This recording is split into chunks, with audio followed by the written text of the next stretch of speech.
कि MBBS abroad एक opportunity है, ताकि शॉर्टकट है। अगर कोई भी चीज तुमको करनी है तो डे वन से उसके लिए तुम प्रयास करो। मेरे पापा का ये सपना था कि हमारे घर से कोई ना कोई डॉक्टर बने, बट ऐसा था ना लोगों का कि वहां गया है, अब देखते हैं, बाहर तो बहुत बच्चे पढ़ने जाते हैं। डॉक्टर एक ऐसी फील्ड है कि उसका एक और अलग ही लेवल में होता है। मैंने पर्सनली मेरे family functions, phone, Instagram, social media सब बंद था, तो मेरे पापा ने सुबह 5 बजे लगा था वीकली फेयर, तो वीकली फेयर में जाके मेडिसिन वगैरह बेचने का काम मेरे पापा करते थे। बहुत सारे बंधु मैंने देखा है, अगर तुमने मेरा एडमिशन लिया है, मेरी जो क्या फीस है वो मैं ले ली, तो तू कौन मैं कौन। इस एग्जाम में ऐसा है ना कि we have to sacrifice all the things. अभी लोगों को पता नहीं होता है कि वहाँ हम क्या चैलेंज फेस करते हैं, वहाँ हम कैसे रहते हैं। एमबीबीएस अब्रॉड में जब चूज किया तभी वन वे पाथ है, अगर किया तो डॉक्टर, अगर नहीं किया तो 12th ग्रेजुएट।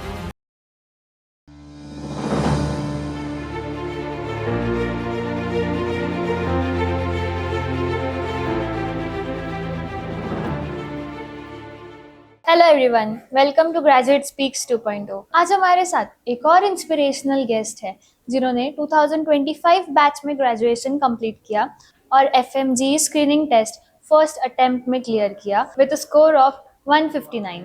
उनकी एमबीबीएस जर्नी भी काफ़ी चैलेंजिंग रह चुकी है क्योंकि उन्होंने अपनी मेडिकल एजुकेशन कोविड के डिफिकल्ट टाइम में स्टार्ट की थी। और एक स्पेशल बात, उन्होंने अपनी MBBS journey future doctor education services के थ्रू स्टार्ट की, जहां डॉक्टर अमित बुराड़े उनके बैच के साथ पर्सनली कनेक्टेड रहे और उन्हें गाइड करते रहे। उनकी स्टोरी सिर्फ एकेडमिक्स की ही नहीं बल्कि फैमिली ड्रीम्स और डेडिकेशन की स्टोरी है। उनके फादर भी एक मेडिकल सुपरवाइजर थे जिनका खुद का डॉक्टर बनने का ड्रीम था, कुछ रीजंस की वजह से पूरा नहीं हो पाया, लेकिन आज उनके बेटे ने वो सपना पूरा किया है। तो आज हम जानेंगे उनकी MBBS journey, discipline, study strategies और एफएमजी प्रिपरेशंस के बारे में। Please welcome our guest for today, doctor Swapnil Manohar Takate. Hello doctor Swapnil. Hello.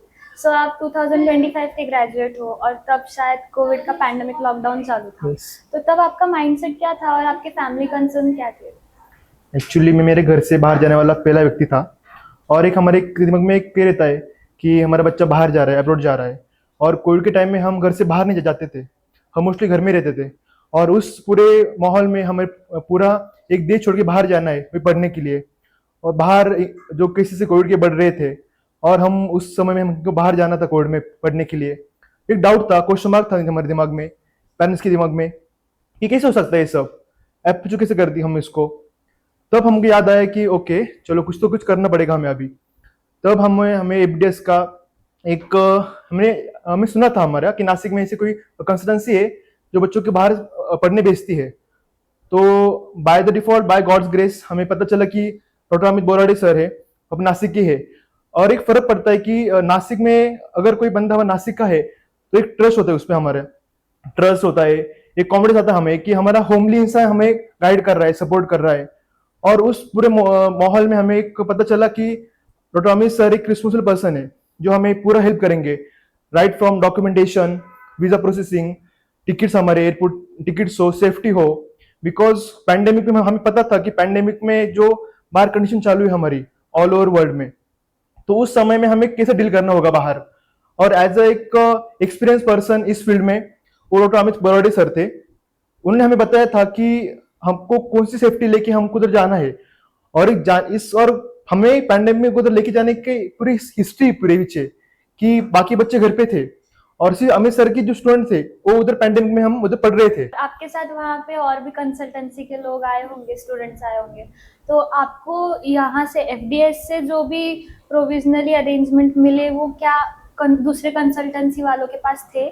Actually मेरा पर्सनल एक्सपीरियंस और मैं जो सुना हुआ एक्सपीरियंस है वो डिफरेंट ही पूरा, क्योंकि डॉक्यूमेंटेशन और कोविड की बैच हमारी एक हॉस्पिटल वाली कंडीशन थी उसमें, कि सेफ्टी कंसर्न उसमें बहुत ज्यादा था रादर देन एजुकेशन। उस टाइम पे safety as a human, as a safety हमको बहुत हमारी फर्स्ट प्रायोरिटी थी उसमें। और उस समय में एफडीएस ने हमें ये सिक्योरिटी दी कि अपनी लाइफ और अपनी जो हेल्थ की जो पूरी मतलब राइट फ्रॉम, अगर किसी बच्चे को सादा बुखार भी आया होगा तभी भी उन्होंने हमको बताया था, हमारी केयर की, हमको प्रॉपर मेडिसिन उधर दिए। हमारा वैक्सीनेशन पूरा हमारा उधर हुआ है, हमने नॉट अ सिंगल हमने वैक्सीन हमारे इंडिया से ली है। हमारा वैक्सीन का बोथ हमने जो डोज लिया था वो हमने रशिया में लिया था। सो एक होता है कि अपनी कंसल्टेंसी और अदर कंसल्टेंसी। अभी मुझे इतना पता है कि हमारी कंसल्टेंसी ने हमें उधर लगे हुआ पूरा मील, प्रॉपर 3 टाइम का हमारा मील था, हमको उधर दिया उन्होंने प्रॉपर, सब कुछ एकदम प्रॉपर चल रहा था उधर इन ओश। और आपको फैमिली का पूरा सपोर्ट था?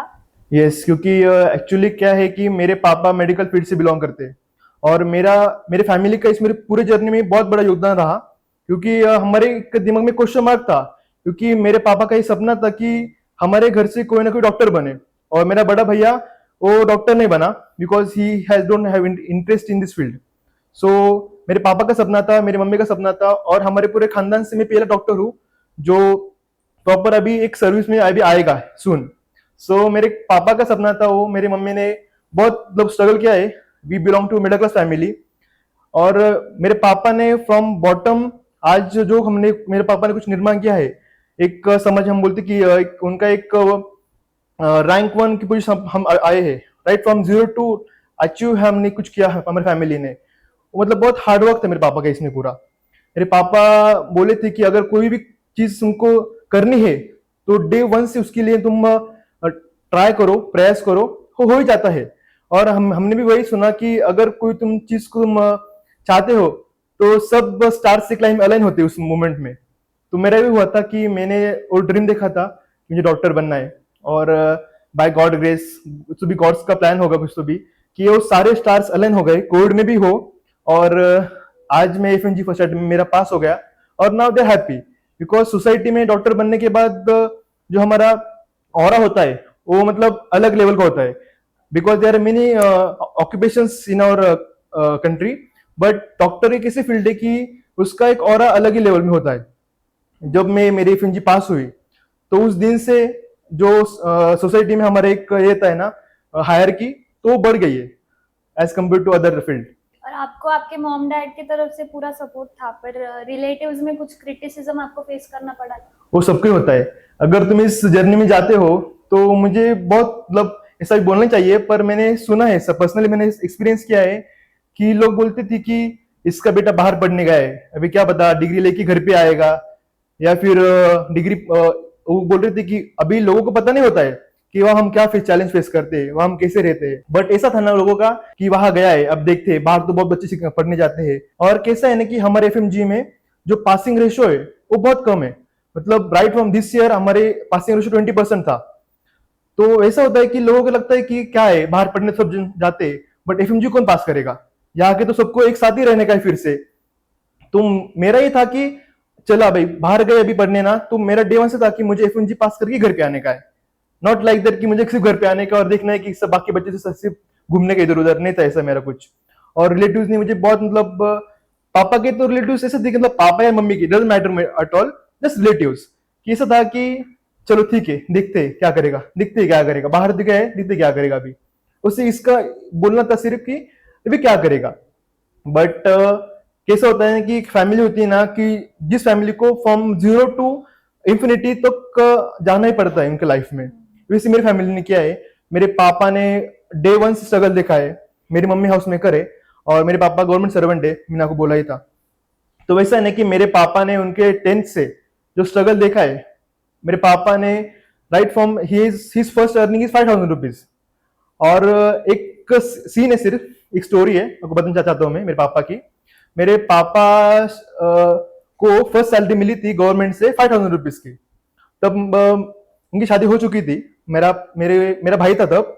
तो मेरा भाई, मेरी मम्मी और मेरे पापा थे, तीनों जन एक रूरल टाउन में रहते थे। और एक दिन उनको ऐसी नोटिस आई कि उनका जॉब चला गया, मेरे पापा का जॉब। सो एक सबको एक डर बैठ गया अभी क्या करने का। तो मेरे पापा ने सुबह 5 बजे वहां एक पेट में एक सुबह एक ना ये लगता था वीकली फेयर, तो वीकली फेयर में जाके मेडिसिन वगैरह बेचने का काम मेरे पापा करते थे। तो राइट फ्रॉम देयर उनका एक सपना था कि नहीं यार अभी मैंने इतना स्ट्रगल किया है ना, तो हमारे भी से था कि हमारे दोनों भाइयों का कि यार नहीं, we have to repay them some good amount of, क्योंकि पैसे सब कुछ नहीं होता है सोसाइटी में। अगर कोई अभी मैं देखता हूँ ना कि बाहर जाके कोई हमको बताता है कि आपके लड़के क्या करते हैं, तो अब मेरे पापा बोलते हैं कि मेरा बेटा डॉक्टर है और मेरा एक बेटा आईटी में जॉब किए। तो एक केस सुन के हमको एक लगता है कि ओके, मतलब हमने कुछ तो अचीव हमें लाइफ में किया है उनके। अब हम इतने बड़े नहीं हो चुके कि हम इतने उनको मैच कर देंगे, बट हमारा एक था कि हमको एक अचीव करना है कि एटलीस्ट उनकी जो सोसाइटी में उनकी जो वैल्यू है हम उसमें कुछ तो बड़ा दे सकेंगे, इसलिए। तो आपने मेडिकल में ही करियर करने का कैसे सोचा? बेसिकली मेरा इंटरेस्ट इंजीनियरिंग में नहीं था, मेरा इंटरेस्ट था वो मेडिकल फील्ड में था, और मुझे फार्मेसी करनी नहीं थी।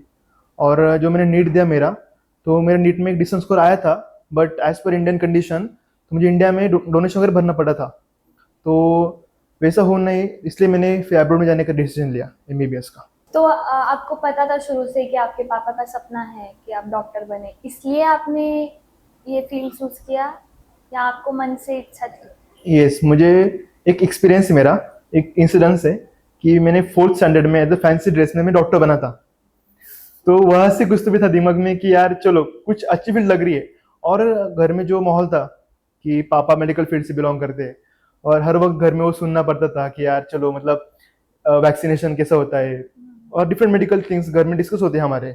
तो एक ऐसा था कि ओके ये फील्ड अच्छी है और हमें कुछ तो भी करना चाहिए, इस फील्ड में करना चाहिए। और मैं ऐसा था बचपन से कि मैं एक्सट्रोवर्ट हूँ, मुझे बोलना पसंद है लोगों से बहुत। और इस फील्ड में कैसा है कि पब्लिक इंटरेक्शन इस फील्ड में बहुत ज़्यादा है, मेडिकल फील्ड में। इसलिए मुझे था कि नहीं, एक ऐसी फील्ड है कि जो जिससे हम कम्युनिटी में हम कर सकते हैं कुछ तो भी अच्छे से, और अपने पर्सनल के लिए हम कुछ तो अच्छे से कर सकते हैं। इसलिए मैंने ये फील्ड चूज की, एमबीबीएस। तो आपके एमबीबीएस जर्नी में फ्यूचर डॉक्टर एजुकेशन सर्विसेज ने आपकी कैसे हेल्प की? फ्यूचर डॉक्टर अगर बोला जाए तो सर्विसेज का सही मीनिंग है तो इनको पता है सिर्फ। Honestly speaking, frankly speaking, services मतलब क्या होता है, अगर हमने कोई चीज परचेस की तो आफ्टर सेल्स हम उसको कहते हैं, आफ्टर सेल्स का वैल्यू क्या होता है। तो इस शब्द का मीनिंग उनको पता है कि फ्यूचर डॉक्टर सर्विसेज, तो सर्विसेज का जो मीनिंग है ना, कि अगर कोई हमारा बच्चा फॉरेन में जाके पढ़ रहा है और उसको कुछ कोई दिक्कत आई बीच में, डॉक्यूमेंटेशन हो, वीजा हो, उधर की लाइफस्टाइल हो, अगर कोई डॉक्यूमेंट हमको फॉर्म फिलिंग में कम पड़ रहा है, तो एक कॉल पे और एक मैसेज में हमको डॉक्यूमेंट मिलता है। अगर अभी का एग्जांपल है, अभी हमारा फॉर्म फिलिंग शुरू होता है एफएमजी का, तो हमारे फॉर्म फिलिंग में हमको नीट का सर्टिफिकेट, जो हमारे बैच का तो ये था, डेटा था एनटीए के पास, वो गुम हो चुका था। तो बहुत लोगों के पास नीट का सर्टिफिकेट नहीं था। बट हमारे ऐसा था ना कि हमने एक मैसेज डाला सर को कि सर हमारे पास नीट का मार्कशीट नहीं है, तो सर ने विद इन अ सेकेंड हमको व्हाट्सएप पे फॉरवर्ड कर दिया। तो एक होता है कि ओके, अगर हम उधर गए ना, हमें कुछ टेंशन नहीं, क्योंकि हमने देखा है। अब मैं नाम नहीं लूंगा, बट अदर कंसल्टेंसी जो है वो क्या करते हैं कि एडमिशन किया, एयरपोर्ट पे गए, छोड़ दिया बच्चों को। Now the all other stuffs then you can handle, हम उसमें बीच में नहीं आएंगे। एक साथ देखा है हमने पर्सनली कि एयरपोर्ट पे जाके छोड़ दिया, अब आप अपना देख लो क्या करना है। बट हमने देखा है पर्सनली कि अमित सर ने right from the day one, हमने एडमिशन लेने के वक्त से, तो हमारा कोविड की बैच थी तब एयरपोर्ट पे पूरा पी किट वगैरह हमारा साथ में था, वो पूरा ड्रेसिंग हमारी, मास्क वगैरह हम सब साथ में थे सर के। सर ने फ्रॉम दैट एयरपोर्ट टू ओश वो पूरी जर्नी हमारे साथ की सर ने। और साथ में नहीं की तो हमारे साथ हॉस्टल में रुके सर पर्सनली। हमने देखा है कि बहुत सारे लोग उधर आके बच्चों को छोड़ देते हैं और खुद का एक अलग फ्लैट में और होटल में रहते हैं, बट सर ने पर्सनली हमारे साथ हॉस्टल में रहा और खाना खाया, सब देख लिया कि ओके मतलब हमारे बच्चों को सब मिल रहा है या नहीं, खाना अच्छे से मिल रहा है या नहीं। और बोला जाए ना कि ये पूरे प्रोसेस में ना डॉक्यूमेंटेशन बहुत बड़ा रोल प्ले करता है, क्योंकि हमारे जो डॉक्यूमेंट्स होते हैं ना, तो अब अभी हमारे पास सब डॉक्यूमेंट हमें होते नहीं है बेसिकली बोला जाए तो। और सर्विसेज का मीनिंग ही ये होता है कि तुम सेवा दो, इन हिंदी तुम सेवा दो बच्चों को। और ये पूरा स्टाफ एफडीएस का, जो उन्होंने हर एक मूवमेंट में हमारे साथ दिया है, हर एक मूवमेंट पे, नॉट सिंगल की ऐसा हो कभी हुआ ही नहीं है कि हमने कॉल किया उनको और वो बोले कि ओके देखता हूँ चलता है।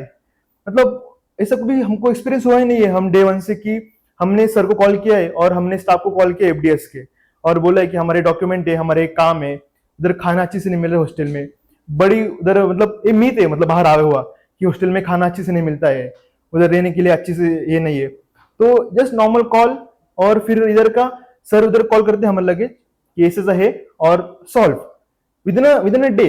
कोई भी क्यूरी इससे अभी तक हुई नहीं है कि वो क्यूरी को सॉल्व होने के लिए एक मतलब डे के ऊपर गए हो आज तक। फ्यूचर डॉक्टर में कॉल किया, हम उनके स्टूडेंट है, विद इन अ डे हमारी क्यूरी सॉल्व। तो वो एक बड़ा क्वेश्चन मार्क था कि सबको कि उधर जाके हमारा होगा क्या। मतलब पेरेंट्स को भी था कि नई कंट्री है, नया एनवायरनमेंट है, नए लोग है, और बेसिकली क्या होता है कि नया कल्चर है पूरा वहां पे, तो वहां से कैसा होगा। वीजा, डॉक्यूमेंटेशन, एग्जामिनेशन, प्रोसेसेस, बहुत चीजें। नॉट सिंगल की ऐसा हम पता है हमें ऑलरेडी कि हमको सब पता है वहां का और हम जो जा रहे हैं, ऐसा कुछ होता नहीं है। हमने देखा है पर्सनली कि हम जीरो होते एज अ नॉलेज। हमसे क्या करते हैं कि इधर आते हैं कि सर हमें एडमिशन लेना है, अब देख लो आगे का। और सर ने हमें आज तक ऐसा होने नहीं दिया है कि तू वहां पे गया है, हाँ ठीक है गया है तो गया वहां पे, हम देख लेंगे, ऐसा कुछ भी नहीं। प्रॉपर सर ने वहां पे जाके documentation, visas, proper detail, not only till MBBS but MBBS के बाद में भी। मतलब ऐसा इंसान मैंने फर्स्ट टाइम देखा है कि वो डॉक्टर खुद, ही इज अ ही है मल्टीपल बिजनेस एंड, बट एक सा है कि एक कॉल पे अप्रोचेबल बंदा है, कोई हमें हम देखा आज तक। Single call, single message, and honestly he is available for us. Not like that okay we will see, not like that. उनका ऐसा होता था हर बार कि ओके तुम्हारी कोई प्रॉब्लम्स हो, कुछ डिफिकल्टीज हो, तो firstly try to solve by yourself, because उनको चाहिए कि उनका जो डॉक्टर बनने वाला लड़का हो, he has to be independent, कि उसको रिस्पॉन्सिबिलिटीज वो खुद ले सके पहले से ही। अगर हमसे कुछ हुआ नहीं सॉल्व पर्सनल, हमारे एक पर्सनल प्लेटफॉर्म पे, तो then he is there for us only at each and every moment. So that according to that बहुत सारे बंदों में मैंने देखा है कि ओके अगर तुमने मेरा एडमिशन लिया है, मेरी जो क्या फीस है वो मैं ले ली, ओके सो तू कौन मैं कौन, लाइक दैट। बट ऐसा इनके केस में नहीं है। अभी भी आप देख रहे हो कि मेरा एमबीबीएस पास हो चुका है, अब मैं एफएमजी मेरी पास हो चुकी है, but still there in our contact. मतलब मैं ऐसा कुछ और नहीं कर रहा हूं, बट जो फैक्ट है वो फैक्ट है। क्योंकि हमारी इंडस्ट्री, हमारे जो सराउंडिंग में हम जो देखते हैं आज की कंडीशन में, वो पूरा अलग है। और हमने जो देखा है, क्योंकि हमारी एफएमजी थी एक, आपको हंसी आएगी, एक मोमेंट है, हमारी एफएमजी थी अभी दिसंबर 2025 का हमारा अटेम्प्ट था। तो मॉर्निंग 6:30 ही हैड कॉल्ड अस कि ओके तुम डरो मत, मैं तुम्हारे साथ हूं, जो होगा हम देखा जाएगा। और वैसा हुआ था कि उनका कॉल मैंने रिसीव नहीं किया था सुबह 6:30 बजे, क्योंकि मैं 7 बजे मेरे हॉल में गया था, एग्जाम हॉल में मैं गया था। So he had call me 5 times in that span कि भाई तू कहां पर है, मेरा फोन तो पिक कर। और मेरा फोन मैंने ऑफ करके मेरे पापा के पास दे दिया था। ही कॉल्ड अस एंड फिर उसके बाद मैंने पेपर 1 के बाद उनको कॉल किया। सो उन्होंने पूछा कि क्या हुआ, कुछ नहीं। मैंने बोला कि सर अच्छा क्या पेपर 1। तो उनका ऐसा था ना कि वो भी नहीं था बर्डन वगैरह, भाई तू टेंशन मत ले, सिर्फ मैं हूं, टेंशन मत ले, आराम से जा, पेपर 1 कैसे भी गया हो पेपर 2 पे फोकस कर। कभी उन्होंने हमको स्ट्रेस नहीं दिया कि तुमको एग्जाम क्रैक करनी पड़ेगी। मतलब उनका था कि बच्चों ने क्रैक करनी चाहिए एग्जाम, बट ऐसा था उनका कि ओके तुम पढ़ाई करो, जो रिजल्ट होगा वो तुम्हारे नसीब में होगा और गॉड्स के ऊपर होगा, कि भगवान तुम्हें जो देगा वो देगा ही। और अगर भगवान ने देना चाहा तो कैसे भी देगा। सो ये पूरे हमारी जर्नी में एफडीएस का और डॉक्टर अमित सर का बहुत बड़ा योगदान था। तो आपने एफएमजी की एग्जाम फर्स्ट अटेम्प्ट में क्लियर की है, यस। तो आपकी स्टडी स्ट्रेटेजीज क्या थी उस दौरान? ओके, सो पहली बात तो ये है कि एमबीबीएस अब्रॉड एक अपॉर्चुनिटी है, ना कि शॉर्टकट है। ये पहले बात ध्यान में चाहिए बच्चों की, कि हमें एक अपॉर्चुनिटी मिली है, कोई शॉर्टकट नहीं है एमबीबीएस अब्रॉड। स्ट्रगल करना पड़ेगा फ्रॉम डे 1। और अभी की कंपटीशन देखते हुए हम डे 1 से पढ़ना पड़ेगा उधर जाके। मैंने पर्सनली मेरे सेकेंड ईयर से एक ऐप था, वो मैंने परचेस कर लिया था, उससे मैं पढ़ता था। और फिर per day not much but since study रखने की एक प्रॉपर पॉइंट में 3 घंटे 4 घंटे इन और कॉलेज लाइफ, बिकॉज हमको कॉलेज में क्लासेस भी होते हैं बहुत उधर, सिंसियर रखने का 2-3 घंटे पढ़ाई करने की। और फिर दिल्ली में तो हमारा सबका टर्निंग पॉइंट दिल्ली होता है, दिल्ली 6 मंथ कोचिंग। सो उस कोचिंग में हमारे लाइफ का जो है हमारे दिमाग में, वो पूरा हमको उधर सेक्रीफाइस करना पड़ेगा। उधर फिर दिल्ली में बेसिकली हम क्लास के बाद इन और वैकेशन पीरियड 3 से 4 महीने में जब हमको क्लास नहीं रहते थे, हम सुबह 7 बजे से फिर शाम को 8-9 बजे से हम पढ़ते थे with proper questions and answers. और आप शुरू से स्कॉलर रहे हो? Average, I am average student. आपकी एवरेज स्टूडेंट की जर्नी से एफएमजी के फर्स्ट अटेम्प्ट में क्लियर करने का क्या ऐसे टर्निंग पॉइंट आया कि आपको ऐसा लगा कि आपको फोकस करके ही करना पड़ेगा? सो ऐसा था, एमबीबीएस अब्रॉड मैंने जब चूज किया तभी 1 वे पाथ है, अगर किया तो डॉक्टर, अगर नहीं किया तो 12th ग्रेजुएट। तो ये था कि अभी अंदर आ चुके हैं, घर वालों का पैसा लग चुका है, तो घर वालों का पैसा लग चुका है और पूरे समाज में पता चल गया है कि बंदा डॉक्टर होने वाला है लड़का। तो अपनी खुद की रिस्पेक्ट के लिए, अपनी फैमिली की रिस्पेक्ट के लिए ऐसा था कि भाई तू अंदर गया अभी, अगर तुझे सब कुछ हेल्प मिल रहा है घर से, फैमिली से, अपने फ्रेंड्स से, सीनियर से, तो तुझे करना पड़ेगा फिर, उसमें फिर टर्न आउट नहीं है। इसलिए मुझे कैसा था कि ओके अगर गया वो दौर में तो मुझे करना ही है। तो आपका कुछ प्लान भी या बैकअप प्लान कुछ नहीं था? नहीं, पूरा फोकस्ड एमबीबीएस में था। और आप आगे आने वाली जनरेशन जो प्रिपेयर कर रही है उनको क्या एडवाइस दोगे? ओके, तो उनको मेरा एडवाइस ये है कि तुम्हारी पढ़ाई तुम डे वन से शुरू करो, डरो मत। एग्जाम में ये कोई बैरियर नहीं है, ये जस्ट अ स्क्रीनिंग टेस्ट, तो उसको उसी की तरफ फोकस करो और हेल्पिंग करो। ये स्क्रीन टेस्ट है, कोई रैंक टेस्ट नहीं है हमारे कि रैंक आने से कोई अब दो बंदे उसमें रैंक से कोई ऊपर या कोई नीचे आएगा, वैसा नहीं है। स्क्रीनिंग टेस्ट है, हमारे फ्रेंड्स को तुम साथ लेके चलो और एक साथ ऐसा पढ़ो कि हमारा पूरा ग्रुप पास हो जाए। क्योंकि हमारा एग्जाम्पल है, हम 5 लोग थे, मैं नाम लूंगा उनका पर्सनली। तो मैं खुद, तन्मय शिंदे, तन्मय राठौड़, यश वानखेड़े और प्रतिमेश गढ़कर, हम 5 लोग थे। हम दिल्ली में डे वन से तो अभी तक हम साथ में थे और हम पूरे 5 जन पास हो गए। हमारे में ऐसा कोई भी नहीं था कि अगर कोई चीज मुझे एक्स्ट्रा पता है तो मैं शेयर नहीं करूंगा, नॉट लाइक दैट थिंग। अगर मुझे कोई भी पता चला कि कहा बाहर से भी कि ये टॉपिक इंपॉर्टेंट है, इसके चांसेस आने वाले इस बार, तो हमारा ऐसा था कि हेल्पिंग नेचर था हमारा। So be helpful, be kind, be perfectionist, be consistent. क्योंकि एफएमजी में कंसिस्टेंसी बहुत मैटर करती है। अगर तुम कंसिस्टेंट नहीं हो, तुम स्कॉलर हो, देन नो यूज। तुम सिर्फ स्कॉलर हो, तुम सिर्फ पढ़ते जा रहे हो और तुम ऐसा कि तुम 4 दिन पढ़ोगे, 4 दिन पढ़ोगे नहीं, तुम पूरा महीना खूब पढ़ोगे, 12-12 घंटा पढ़ोगे और एक महीना तुम पढ़ोगे ही नहीं। So it's not use of kind of thing. तुमको पढ़ना ही पड़ेगा, तुमको डे वन से पढ़ना ही पड़ेगा। बिकॉज ऐसे ऐसे बंदे हमारे इसमें जो मतलब ऐसे है कि उसमें कुछ पढ़ाई नहीं की, बट दिल्ली के 6 महीने ऐसा रगड़ा कि पास हो गए। मतलब इस एग्जाम में ऐसा है ना कि we have to sacrifice all the things. मैंने पर्सनली मेरे family, functions, phone, Instagram, social media, मेरा सब बंद था। I am only in touch with my family, just my father and mother and my juniors. मेरे जो 2-3 जूनियर्स थे मेरे बहुत क्लोजली थे and I am damn sure कि वो दोनों भी इस बार एफएमजी पास हो गए, श्योर है। तो ऐसा उनका कि वो मुझे फिर कुछ एक्स्ट्रा डाटा भेजते थे रोज कि भैया तुम ये पढ़ लो, भैया तुम वो पढ़ लो, और एक बॉन्डिंग होती फिर सीनियर जूनियर में। तो आपके वहाँ पे सीनियर्स के साथ कैसे रिलेशन थे? सीनियर तो मतलब ऐसा नहीं मतलब ऐसा है कि सीनियर्स आर लाइक और बिग ब्रदर्स। क्योंकि हमारे वहाँ पे जो सीनियर्स थे, मैं उनका भी नाम लूंगा personally, doctor Rishikesh Patil sir और doctor Darshan Morade sir, they both are like our elder brother. क्योंकि हमारे हर एक मतलब इश्यूज में, हर एक प्रॉब्लम्स में उनको फोन किया ना कि इन मराठी कि दादा मला हे अडचण देखो कि भैया मुझे कुछ दिक्कत आ रही है तो आप सॉल्व करोगे क्या? हाँ मैं कर लूंगा। भैया ये प्रॉब्लम मुझे आ रहा है, भैया मेरे से गलती हो गई है बाहर पे, मैं लैंग्वेज बैरियर, मैं शॉपिंग करने आया हूँ, मुझे यहाँ पे समझ में नहीं आ रहा मैं क्या लूँ, तो बात करने नहीं आ रही मुझे रशियन में, ओके मैं आता हूँ आपके साथ में। तो और जैसे से हम आगे चले गए, फिर हमारे जो सुपर सीनियर थे सुधीर भैया और सब वो लोग, तो उनका ऐसा था ना कि पूरा हमारी फैमिली जैसा उनका था माहौल। पूरा खाने के लिए बुलाते थे फ्लैट पे, enjoyment, fun enjoyment, but with fun enjoyment पढ़ाई किसी करनी है। क्योंकि जो मेरे सब सीनियर्स थे they all crack their same first attempt.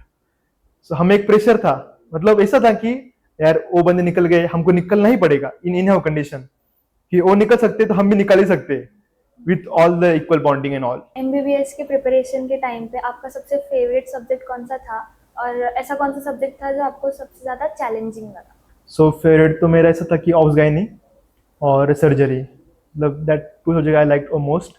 और चैलेंजिंग मुझे ज़्यादा था एनाटॉमी फार्माकोलॉजी, क्योंकि ऐसा था कि pharmacology from the day of examination मुझे फियर था कि एग्जाम में उससे क्वेश्चन ना आए। मैं ऐसा था कि मैं गॉड से प्रे करता था कि कुछ भी हो उससे एग्जाम उससे क्वेश्चंस नहीं आए। और ऑब्स गायनी और मेरी सर्जरी थी, तो बाय गॉड्स प्लान कैसा था कि ऑब्स गायनी की और सर्जरी की पूरे क्वेश्चन उससे आए एग्जाम में एफएमजी में। तो वो मुझे थोड़ा सा आसान गया, ऑब्स गाइन और सर्जरी। और आप जो अभी आने वाले जनरेशन के बच्चे हैं, वो जो अब्रॉड जाके पढ़ाई करने का सोच रहे हैं, उनके पेरेंट्स को क्या एडवाइस देना चाहोगे? सो एडवाइस तो एक ही बात की है कि अगर तुम अपने बच्चों को बाहर भेजना चाहते हो तो प्रॉपर एक गाइडेंस और प्रॉपर एक कंसल्टेंसी चूज करो। मेरा खुद का एक्सपीरियंस है कि एक अच्छी कंसल्टेंसी और एक अच्छी गाइडेंस, एक मेंटरशिप अगर मिलती है बच्चों को, वो बच्चा प्रॉपरली एफएमजी की प्रिपरेशन करेगा, वहाँ कॉलेज में प्रॉपरली सर्वाइव करेगा उस कंट्री में, उसके लाइफ में दिक्कतें कम आएगी उधर जाने के बाद। सो मेरा पर्सनल एक्सपीरियंस था कि मैंने फ्यूचर डॉक्टर से किया था, तो मुझे कुछ भी दिक्कत नहीं आई अभी तक। और बाय गॉड ग्रेस जो बच्चे इनसे उधर गए पढ़ने के लिए by future doctor education services, तो उनसे भी उनको अभी तक कुछ भी ऐसी दिक्कतें फेस करने की अभी जरूरत नहीं पड़ी अभी तक। सो मेरा ये कहना होगा कि choose consultancy wisely, because consultancy plays a important role in your curriculum, in your mentorship, and they will improve your lifestyle, they will improve your they will help to add some values in your life. Doctor Swapnil, आज आपसे बात करके बहुत अच्छा लगा। आपकी journey सिर्फ medical student की नहीं है, मोटिवेशन, डिसिप्लिन और पेरेंट्स के ड्रीम्स की है। आई होप जो भी पेरेंट्स या स्टूडेंट्स ये एपिसोड देखेंगे, उनको आपकी स्टोरी से इंस्पिरेशन मिलेगा और गाइडेंस मिलेगी। Thank you for joining us for graduate Thank you speak so 2.0। Future doctor education services की तरफ से एक token of appreciation. Thank you so much.